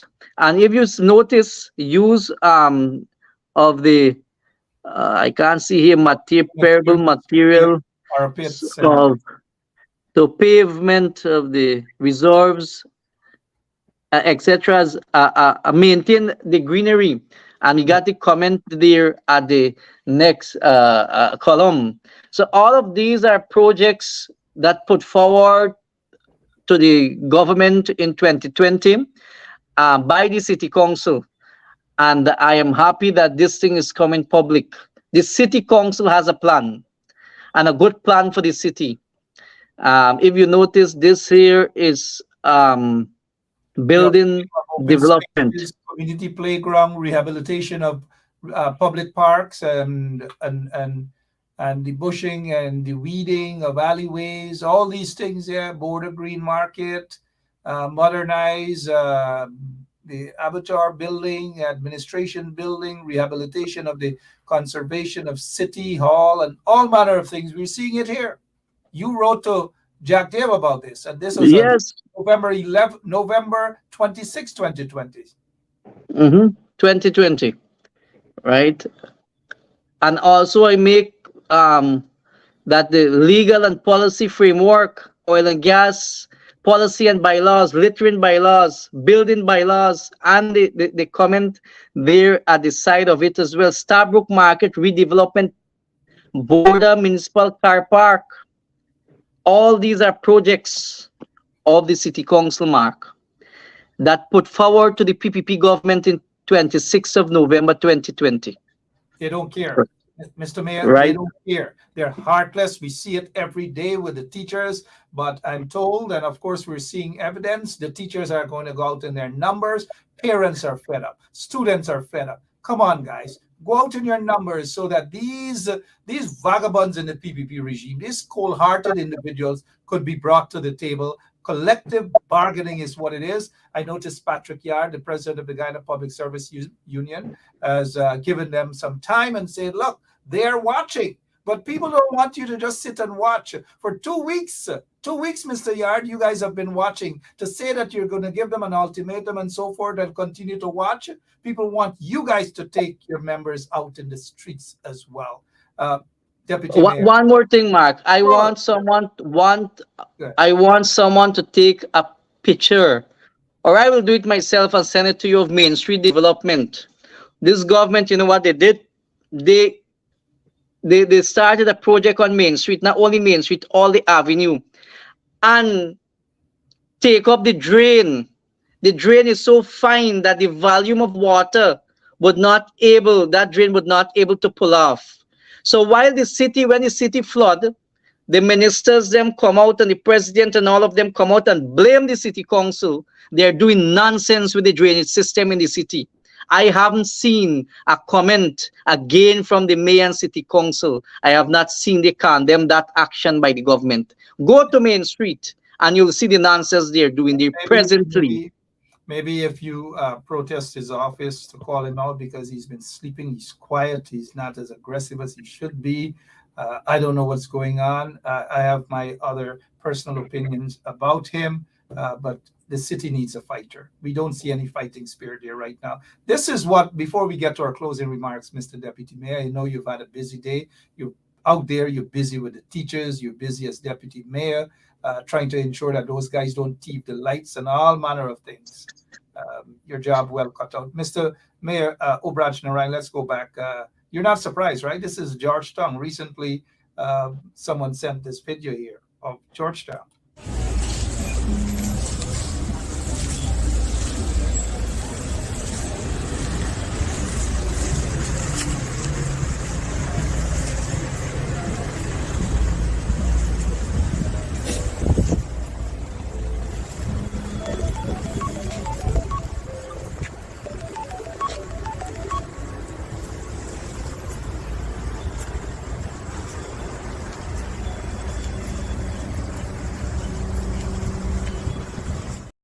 10 years tax concession to a foreign company. 10 years, they don't have to pay tax. They bring in whatever they want to bring in, duty-free, all manner of things. 10 years. And look how the people have to live in Georgetown. All because of a uncaring regime, a bunch of unpatriotic individuals. Look at what the teachers have to go through. I don't know. But Mark. Yes, sir. The vice president and the president in this government do so much development in the city, and they have no respect and regard to the city. Look at the city condition and the state of the city, and you're bringing all these investors. Ain't we Guyanese understand what is happening with these investors and with the government officials? What is really taking place? I don't want to say further. You understand? You have a city. We understand what's going. One second, Mr. Pandit. We understand what's going on. We understand what's going on. What I'm going to do with my chair, I'm just going to kick back. Kick back. We understand what's going on. Kick back. Right. Yes, yes. Switch your back, that is, but continue. Kick back. And you don't have no time with the city full of garbage, drainage issues, road issues. You're just paving the road, right? Higher. Yes, pavement is nice. You have to drive, but what is about the drainage system? Japan had, I believe Japan has done a study. The Cannes study is there on the drainage system. I spoke of it when I was mayor. We need to rectify the drainage system and stop blaming the city council for flooding up the city. The nonsense they're doing to all the avenue will cause more flood in the city, more floods in the city, right? You know what, Mr. Mayor? Let's go. Go ahead, Mr. Deputy. Yuvraj, are you aware that the same 2801 speaks about the compromising of the drainage structure? In the legislation, it states that no person shall change the design or trouble or interfere with the drainage structure unless they're given written consent, and it's in the law, it's written consent by the superintendent of the city or the town. So to say that they're doing that, I think that this is in total contravention of the law. You should put contravention on those persons who tend to compromise the drainage structure. But let me say this, Mark, and Honorable Deputy Mayor, when I was mayor, when they had started East Street development, not East Street, Waterloo, I moved forward and filed a injunction on that matter. And while I was away on official business for the city, they went and withdraw the matter at the council unknowing to me. They went and withdraw that matter unknowing to me when I was away. Right? When I came back, the town clerk wrote me and said the council took a decision in my absence to withdraw the matter to allow this government to continue the nonsense. Right? Now nobody is saying anything about these avenues. The drainage system have been compromised. You can imagine while you have the Qatari group in this country breaking down the fence and erecting fence on Carifesta Avenue. Where is the city engineer department of the city council? They didn't go and stop that work, but let a poor man put up a shed or start a fence or repair the step. The building inspector have been at every day at the door. That they go break it down, they go charge it a notice will be signed by the city engineer of the city of Georgetown, right? And that breakdown of fence and erect fence, I don't know if they get permission for it. I wrote the city engineer several letters. Today I pass in front Republic Bank and still see the old car opposite Republic Bank, an old Carina car. I wrote him about 2 years prior to the meeting office to remove that vehicle. The vehicle is still there, opposite Republic Bank on Water Street, right? There was a no confidence motion against the city engineer, passed by majority. Local government failed to act upon that no confidence motion with over 200 evidence. Over 200 evidence against the current city engineer of the municipality of Georgetown. I have all those documents. I left it at the city council and I have soft copy that I scanned and have it on flash. These are the nonsense I continue to speak of. I'm not calling names, so I would not be liable. But if I be liable, I have the documents to prove that the city and the minutes to prove that the city indeed passed a no confidence in the city engineer and of Georgetown. 50 minutes after 10 o'clock Guyana time. Thank you so much, gentlemen. The strike continues, the teachers' strike. Your fellow teachers, Mr. Deputy Mayor, because this strike, 14 days, it's got to continue. The court ruled in the favor of the teachers. Congratulations again. We need to see the parents and the students and everyone out there as of tomorrow, maybe Saturday. A visiting U.S.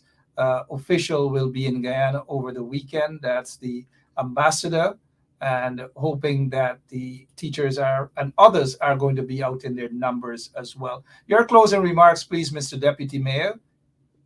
Well, Mark, I hope that good sense prevail and the government sit to the table with the Guyana Teachers Union and begin the process of collective bargaining on behalf of the nation teachers. I said in my opening remarks that the teachers are the foundation of any society. If our society is to grow in terms of our human resource development, it's the teachers who bear the bulk of that. The parents and the home would chip in, but it's the teacher who make that significant impact on the lives of students. And those students who are holding high offices would recognize the input and the impact some teachers would have placed in their lives. I've been teaching for a number of years, and my students would say, "Sir, if you wasn't stern, I don't think that I would have achieved half of what I had set out to achieve."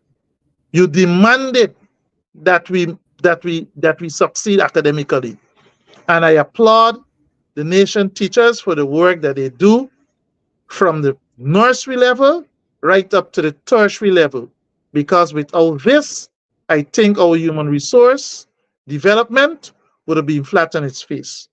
I would have remained in Guyana because I believe that I can make a significant impact on the life of Guyanese students. Many of my colleagues who I went to college with, they are overseas. I stick it out here because I believe that I can contribute to the development of this nation. But to be treated in this manner that this government is treating us, leave a bitter taste in my mouth. Sometimes when I think about it, I think I should have left when my colleagues would have left for greener pasture. But however, I'm here, and I think that the only solution that, or the only decision that I have to make now, I would not be going to 55. I'll be taking early retirement because I believe that the system is not working for teachers. They can train how much new teacher. The experienced teachers, I will have to help the other younger teachers as they come into the system. And I applaud the nation teachers, the nation educators, who would have done a significant job to bring this country from nothing to something that the PPP government can now boast about. The best results in the Caribbean in Cape and CSEC. The #1 country in terms of matriculation rate among students in the Caribbean. So teachers who are in the public education system, hats off to you. I know that it's a hard time, but I encourage you to stay and fight the fight, because at the end of the day, new teachers that come into the system would benefit from the sacrifice that we are making every day in the sun to just fight for a livable wage for ourselves and our family. Thank you. Thank you so much, Mr. Deputy Mayor Kirk Fraser, Deputy Mayor of New Amsterdam, a tongue that the PPP regime, Jack Dale and Irfan and all of them pretended during the course of local government elections that they love so much. They hardly go to New Amsterdam. They're not concerned about New Amsterdam. $90,000 a year subvention to give to the city of the tongue of New Amsterdam. A shame and disgrace. They don't care about New Amsterdam. They don't care about the citizens of Guyana.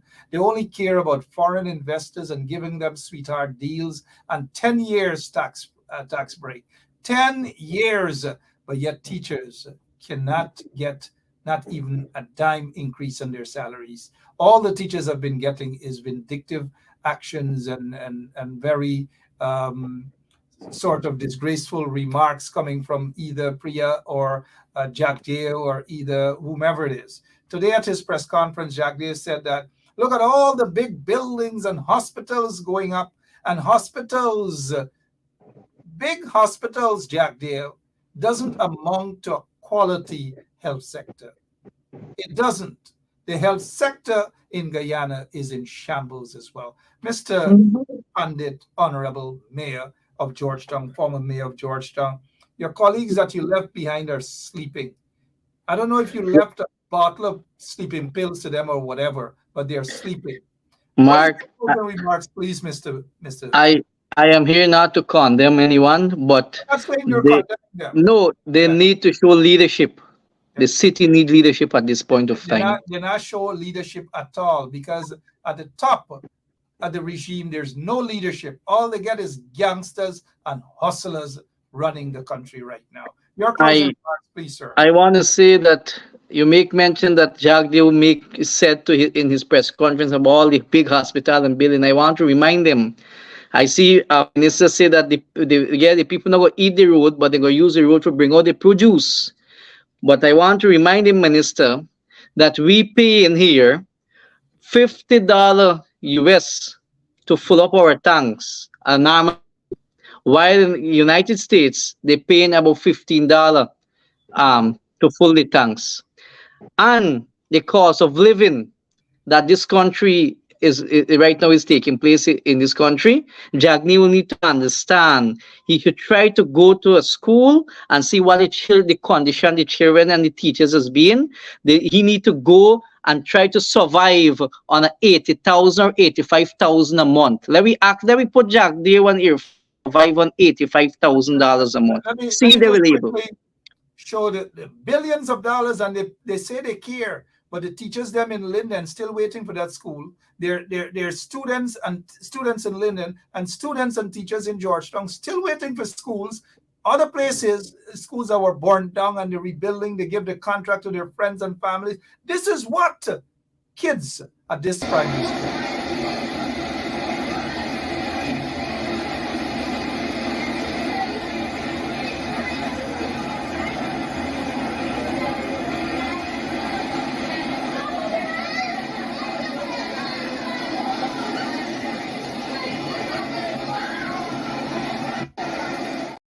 But they've given foreign companies 10 years of tax-free concession. 10 years of concession. Continue. I don't want to take too much of time. I just want to encourage our Guyanese people to stand up against this dictatorship that we have for our government. And also I want to encourage the Guyana Public Service Union to come out. Let the nurses come out. Let the doctors come out. Let all of them strike with the teacher and demand what is ours, what is theirs. This have to come to an end, Mark and viewers. I want to encourage the nurses now to strike, and the doctors must strike with the teachers, and the strike must continue, right? The nonsense must stop. The teachers must be able to get what they deserve. This is not no political strike, right? I want to encourage Guyanese. Right now, I don't see Afro, I don't see Indian, I don't see Indigenous, I don't see Chinese, because you got more than 6 races of Guyana now, right? We are Guyanese, and we must stand up as Guyanese in this country for our rights. Thank you so much, Pandit. Thank you so much, Deputy Mayor. And I agree with you, Mr. Former Mayor. I agree with you. It's not about straight hair, it's not about curly hair, it's not about dreadlocks, it's about human, it's about Guyanese, it's about survival. And one set of people who are on top, meaning those in the regime, Jagdeo, his friends, Robeson Ben, their friends, Mark Phillips, their friends, Priya, their friends, they're not the only ones who are or who should be benefiting from this. No. It's got to stop. Priya Manichan forget that what she went to the teacher college, the last graduation, and tell the teachers them must find the video and play it for the people them here. What she tell the teachers, she forget those things. Oh, we will give you all this and give you all that. And it's a big applaud, the biggest graduation in history of this country, teachers. Now she disrespecting the same teachers them. You see these hypocrites? They're hypocrites. She doesn't care. Thank you, Mr. Deputy Mayor Kirk Fraser. Give my regards to the mayor, Wainwright. Sure will. He's still in New Amsterdam, right? Yes, he's still here. Give him my regards and the other councillors as well. Thank you so much, Mr. Deputy Mayor. Mr. Pandit Obraj Narayan, former mayor of Georgetown. Thank you so much for your time as well, sir. Continue to fight. Yeah. Thank you. All the best. Thank you, Mark. Thank you, sir. Good night, viewers. Good night. hey guys, it's been a marathon, so to speak. We'll be back tomorrow, same place, same time. Hey, how many of you guys remember this cuss out? It was a serious cuss out, you know. A serious cuss out. You know which cuss out, right? This here. This is what you call stink and dirty. Stink and dirty pashway between Freddie Kissoon and a then sitting minister, Jennifer Westward. Listen to Freddie Kissoon. Ready. Come, you want to take me out? Ready. I come back from you, double G. You think you don't know me, Jacker, you are stupid. I bet the G university. You don't even got to stop my school. Give me a shit. Wait, you can train you. You can train them Yankees. Come in, car. No close. Don't. He's now singing a tune there for Jack Dave and all of them, right? You could just imagine what's going on. Madman syndrome. Take a look at this here. Madman syndrome.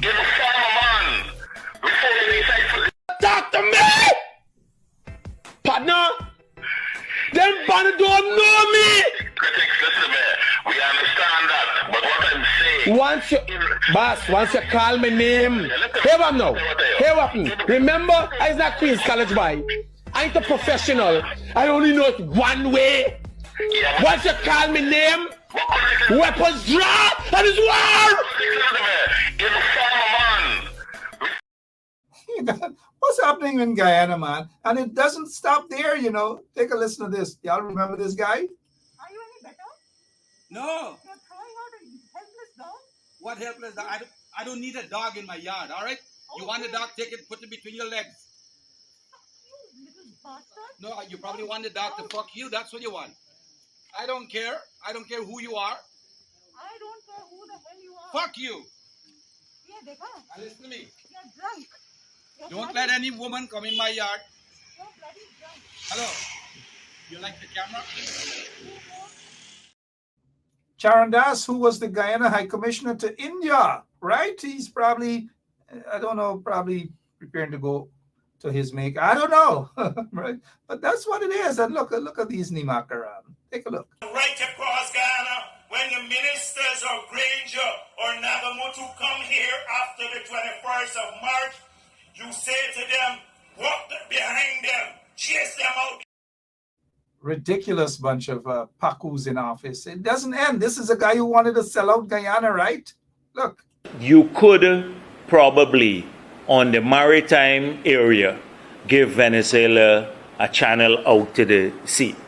So you make a slight concession in the maritime area. And I want to leave with this here this evening. Hey, you know, should I just leave with this here? But I don't know. Listen to what Hamilton Green was saying here, former Prime Minister, former Mayor of Georgetown, former General Secretary of the PNC. Listen. I'm not even listening yet, and I'm like, what's happening? This country suggests that the only people who deserve to be put on top are those who ancestors suffered for centuries without a cent. And if, as I told one of the groups I met this morning, if they say you rig elections, I say we should keep rigging to save us from these devils.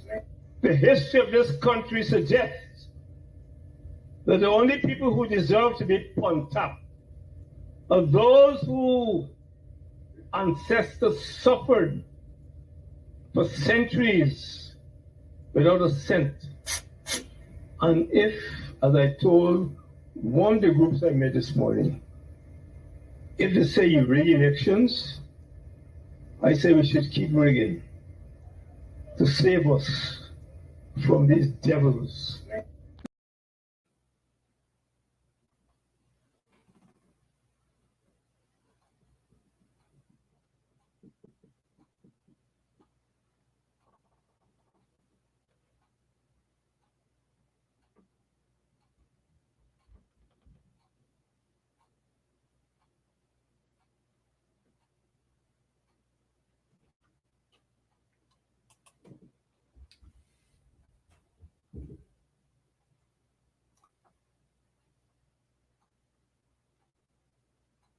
I'll see you guys tomorrow. Same place, same time.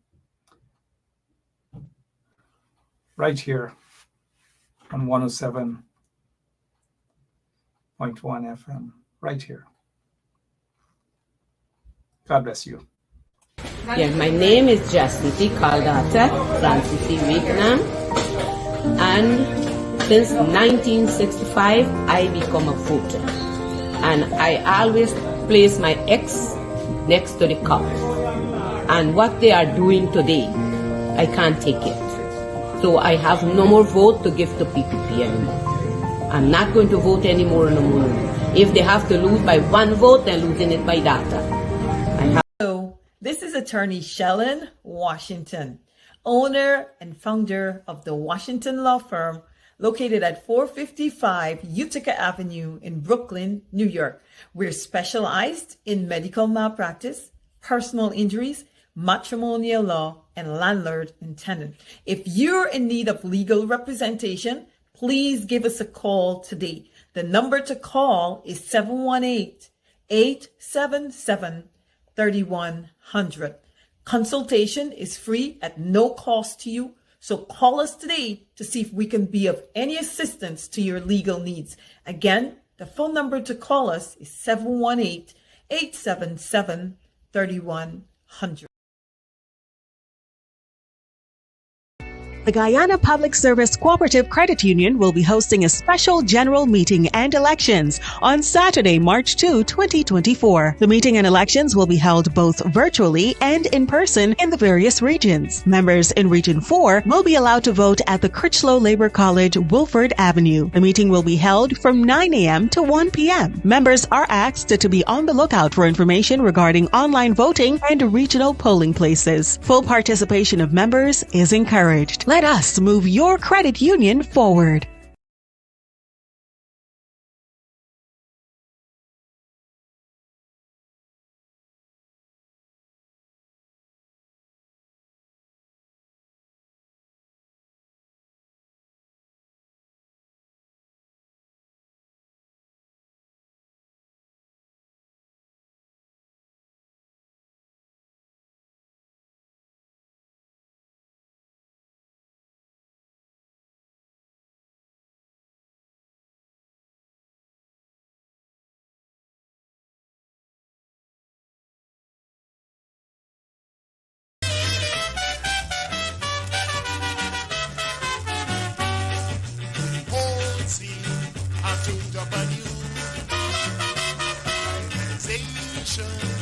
Sparkling through, glorious thought of the light. All is well, Guyana's future is bright. March from money, be Republican free. March from money, big bet for you and me. March from money, it's really nice to see. Everybody rejoicing, celebrating March from money.